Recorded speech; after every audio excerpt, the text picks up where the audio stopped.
Alright, hello everyone, what's going on? My name is Trevor, I go by the Mr. Trails, welcome to the channel. So, today's video we are going to be taking a look at this Reddit post from the design lead of Dauntless, and we are going to critique, if you will, some of these suggested balance changes that they have working on the table right now. Alright, so he starts off with, hey everyone, we'd love to get some feedback around some upcoming balance changes we're talking about that would release alongside the hunting grounds and the progression rework. While we have ideas around some deeper system improvements for later releases, we'd like to make some changes to increase build diversity in the short term. So, point number one he makes is elemental bonuses.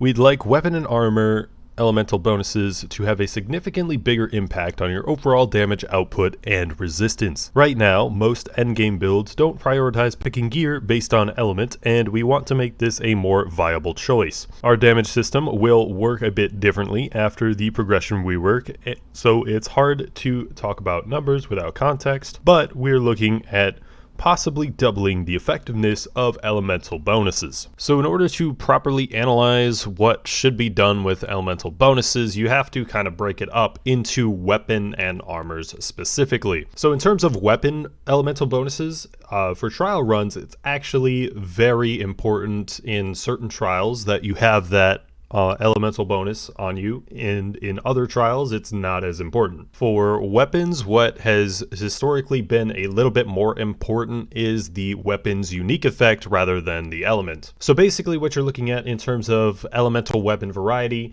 is the weapon's unique effect that has the elemental bonus good enough to still outpace one of the stronger unique effects in the game. One of the main examples that I can think of on this point is on shock behemoths in trials. The shroud weapons were used for all of the top times on the previous cycle for any shock behemoth in the game. As far as I'm aware, at that point Karabac weapons didn't have a unique effect, and now they do, and it has been downscaled from what it was originally. So if Karabac weapons get scaled up to back what they were originally, then I feel like Karabac weapons would be a compelling choice against shock behemoths, but right now, at least in solos, shock behemoths are still probably going to fall to shroud weapons. What really takes away from the Karabac weapon is having that innate blade storm, and that's something you need to counter in for both weapon and armor, because when they are talking about most endgame builds don't prioritize picking gear based on element,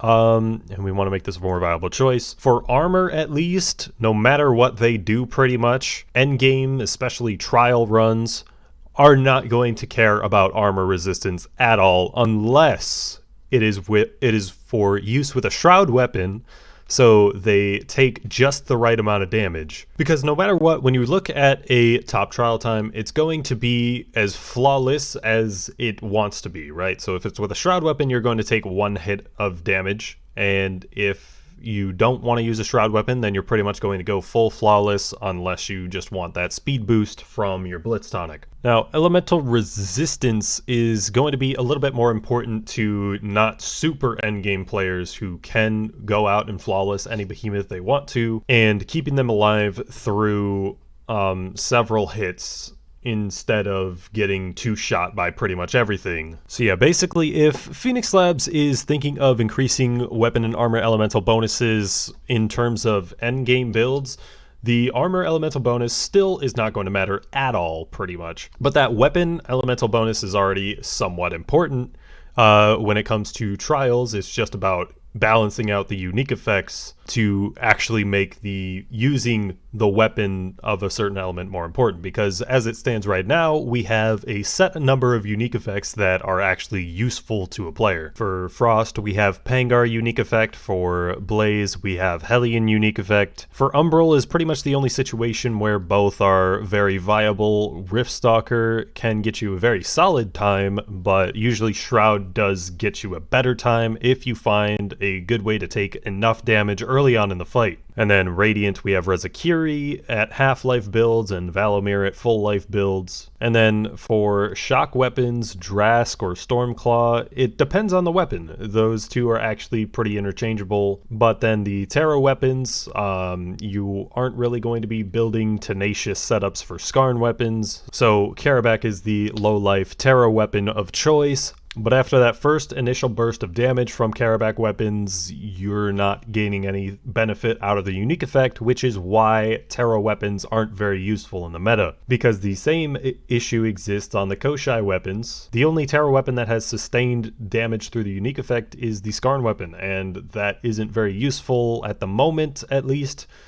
Because you have to build tenacious setup for it. Alright, I think that's just about enough of the elemental bonuses for weapon and armor. Let's go on to number 2, cell balance. We're taking a look at a lot of our underused cells and thinking about how we could buff or rework them to open up new build options. There are a ton of possibilities here. We would love to hear your suggestions. So I could just go through all of the cells and just say why they are bad or good, but I feel like that would be rather boring for you guys. So in terms of an end game perspective, if they're looking for diversity in the end game, as they pretty much are, defense is not very useful when we can avoid 100% damage by just dodging at the correct time. So all of these are not very useful to a Trials player. And then for when we're not in Trials, we'll either use Iceborne or Parasitic if we just don't feel like dodging, or, you know, we're not super worried about dodging always at the correct times. So if we do take damage, then we'll just be healed right back up to where we would be at full or half HP. Usually half HP, even if we are using Parasitic, because we'll only use Parasitic 3, and that will do enough of lifesteal for us. More on the lifesteal portion and junk in a bit. And then if we take a look at the mobility cells, it's pretty much the same situation. We don't want to include them on a build unless we have to. Swift, Sprinter, Grace are actually very helpful in farming resources, so they are used as cells, but the rest of them have to deal with stamina regen or reducing stamina costs, or in case of evasion, the worst cell in the game, increases the time you are invisible while dodging. This makes you a worse player at the game, so that's why it's not used, or why people would heavily discourage against using it, like myself. But the reason we don't really care about stamina in any of the other senses is because stamina is only consumed on attacks. It's not required for an attack, and we can dodge at 1 stamina if we dodge at the right time. So we don't necessarily need to have stamina in the game. So power is the cell category with the highest percentage of cells in it that are used. We've got discipline to activate low life, more on that in a little bit. Overpower as one of the best cells in the game. It 60% damage to a stagger behemoth. That's awesome. Then we got rage, which is just low life damage increase. Then we have a Rage Hunter, where in a Rage Behemoth, you'll deal 40% extra damage too. Very nice. And then we have Tenacious, which is only really useful on the Skarn weapon builds, but is used enough to be worth mentioning. And then we also have Sharpened, useful more so in group trials, just to get that extra part break in. And then also Knockout King. Knockout King is somewhat decent in Blaze Escalation because of Lady Luck's Barrage Amp. But otherwise, the other 3 cells, Pacifier, Deconstruction, Aether Hunter. Aether Hunter, you need to buff how often behemoths go into Aether mode to see any sort of increase in the use of this. And then for Deconstruction, just get it out of the game. Nobody's going to go out of their way to hit a behemoth object instead of hitting the behemoth, at least from an end game perspective. And then Pacifier is pretty much just a Rage Hunter, but for stagger damage. Rage Hunter is pretty much almost out of relevancy. There's quite a few behemoths in the game that won't enrage at all, but it is still useful in those trial runs that the behemoths enrage very quickly. But in like general use hunts, Rage Hunter is actually not very useful whatsoever, because almost all of them, if you're using Catalyst and even just a stagger potion, you can kill them before they enrage, so it's not very helpful in that regard at all. All right, so then we got technique cells, and pretty much the thing with power and technique cells, they are the most heavily used in terms of the categories because the ones that are used increase your attack speed or they increase your damage. Things like weighted strikes, merciless, blade storm, barbed, acidic, pacifier, those don't increase your actual core damage dealt.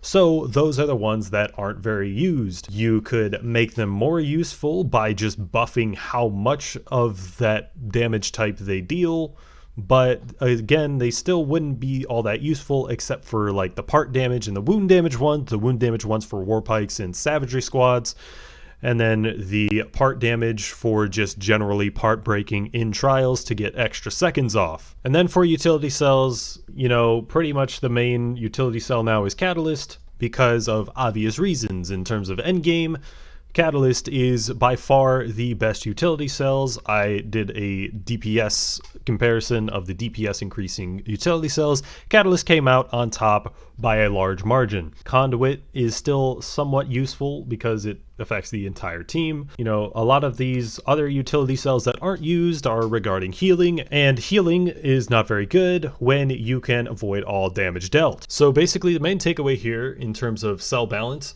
is that Dauntless is a damage per second race when it comes to endgame. So from the endgame perspective, the only cells that are actually going to be very useful are the ones that increase damage or increase attack speed. They would have to do something drastic like rework the dodge mechanic to make it so that you still take some type of damage even if you get a fully perfect dodge in to actually make healing somewhat relevant. But even if they were to do something like that, that would completely make Predator useless because you would be still taking damage even if you perfectly dodge something. But main takeaway here in terms of cell balance is that the currently underutilized cells, I don't really think there's too much you can do from an endgame perspective to get them to be useful. Unless you were to buff those damage type increases, but anything regarding healing or not taking damage, that isn't going to be very useful for an endgame player in trials if they are going for the fastest time they can. Their final talking point of this balance change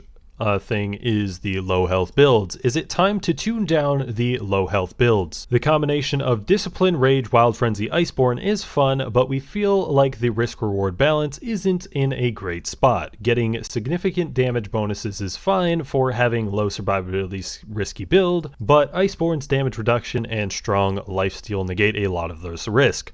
Some ideas we are discussing are making Discipline 1, 2, and 3 only reduce 75% and not changing 4, 5, and 6, forcing you to go deeper into the perk to gain the full benefits, so a small hit to perk economy. Also being discussed is reducing Iceborne's lifesteal so it takes longer to regain lost health. So here's the main issue with this talking point here. It kind of goes against their whole cell balance argument thing. And from the endgame player's perspective, if you force Discipline to go to +6, that's going to reduce endgame cell diversity as they are trying to work towards in the cell balance. But I guess their main point of suggesting doing this is because the Rage Wild Frenzy bonuses are fine as they are, but Iceborne mitigates the issues of being at low HP. And if that's their talking point, then it kind of doesn't really make sense to nerf Discipline for something that Iceborne is causing. From the perspective of the meta builds, Iceborne is not significant at all. So nerfing Discipline doesn't make sense there, but also Rage and Wild Frenzy are getting less and less favor from the meta builds too. At least during this crit pot era where cunning is very important, Rage and Wild Frenzy being included in your build isn't as important. You might have a Rage 3, but Wild Frenzy is generally being left out of those builds now. And the reason why this would kind of hurt cell diversity is that honestly, even if they did this, low life building would still be better than full HP building. So typically right now, Discipline is ran at 3 Discipline and 3 of something else for perk economy reasons. But if you just force it to go to +6, then you'll probably still just be taking away that extra +3 and further hurt cell diversity. And once again, if you're thinking of nerfing Discipline for something that Iceborne is causing, then why not just nerf Iceborne in the first first place. And the final talking point here that's just sort of thrown in at the end is just, in addition to these proposed changes, we're going to reduce or remove the base lantern capacitor from escalation, which will overall reduce power creep in the game. So this is a very important thing that they've addressed several times at this point, and a lot of us endgame players are pretty on board with that. So a lot of us are on board with that because the extent of the power creep has made it so even in Dauntless trials, some behemoths don't even have the chance to attack you, or when they do attack you, it is an interrupt, so you get free damage uptime from overpower because of it. And from what it seemed like with their current state of progression changes, it seems like you're just going to get some flat power boosts once you've progressed enough in the game, which will kind of defeat the purpose of having the lantern capacitor in the first place. Alright, so that's going to be about it for today's video, guys. If you enjoyed, consider leaving a like, and if you guys are on Reddit, consider going over to this post and giving your thoughts to the developers. The more feedback they have on this topic, the better. And if you guys enjoy Dauntless content, consider subscribing to the channel where I post Dauntless content every week. I've been Trevor. I go by the Mr. Trails. I will catch you guys next time.